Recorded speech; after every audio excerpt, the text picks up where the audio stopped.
Earth, as seen from space, is a beautiful sight.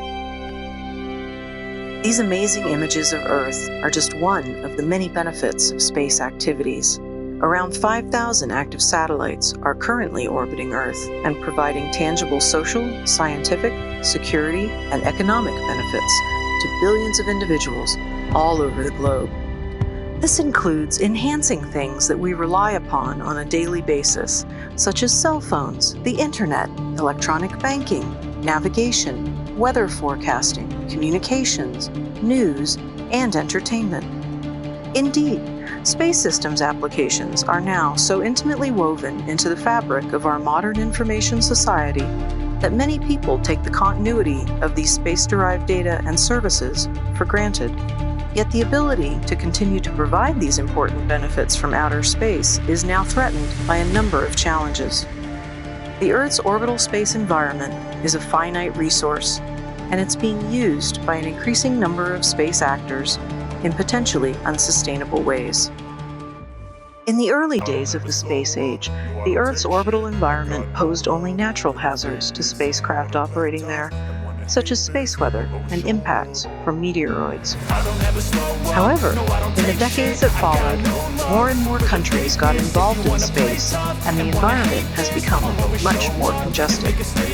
The number of satellites we're putting into space is increasing rapidly, and there are also tens of thousands of defunct satellites and rocket bodies and other fragments that we collectively refer to as space debris. All of this poses an increasingly serious collision hazard to operational satellites and human spaceflight.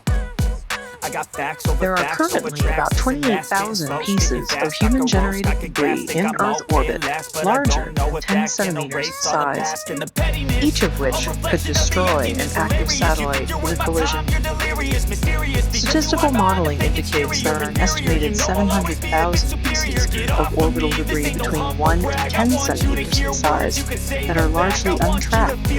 This existing orbital debris is largely concentrated in the same altitudes that are heavily used by satellites, and in particular, low Earth orbit and geostationary Earth orbit. These debris objects may also collide with each other, generating yet more debris. In 1978, NASA scientist Donald Kessler studied what would happen if such cascading debris growth continued unchecked. The Kessler syndrome predicts that there would be a critical point where the density of orbital debris would result in random collisions between debris objects. These random collisions would in turn generate more debris at a rate faster than it is naturally removed from orbit by the Earth's atmosphere.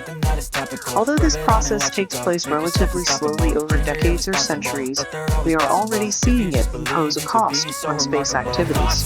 Satellites operating in congested regions have to manage a growing number of close approach warnings and may need to expend precious fuel to avoid potential collisions with debris. As the amount of orbital debris grows, so do the risks of collisions, making some activities too unsafe, risky, or unprofitable to continue.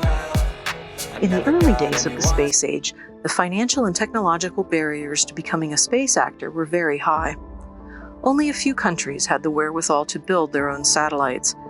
However, there are now many more affordable options for launching satellites into space. This is driving innovation of new space technologies and space applications at a pace never seen before.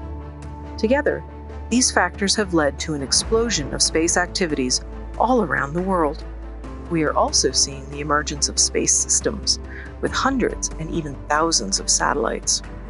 These very large constellations of satellites hold out the promise of delivering low-cost space data and services to every corner of the globe on a continuous basis. But they also raise a number of questions about the safety of space operations and about equitable access to space for countries that are not yet at the point of building and operating their own satellites. One of the factors that has contributed to the proliferation of space debris and the high cost of space activities in the past is that rockets and satellites have traditionally been single-use systems.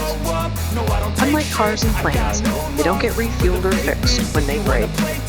However, We are starting to see the development of satellite servicing technologies that are paving the way for in-orbit activities such as refueling, repair, assembly, and manufacturing. These technologies could also be harnessed to remove the larger debris objects from space, thus reducing the risk of a cascade of debris collisions envisaged in the Kessler syndrome.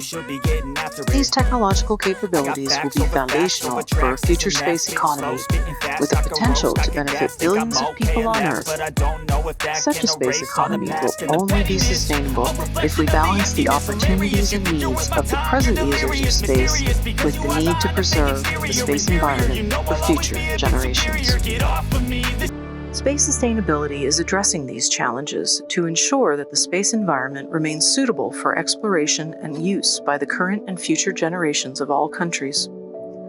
Such is the growing international concern about space sustainability that in 2019, the United Nations Committee on the Peaceful Uses of Outer Space adopted a set of 21 guidelines for the long-term sustainability of outer space activities.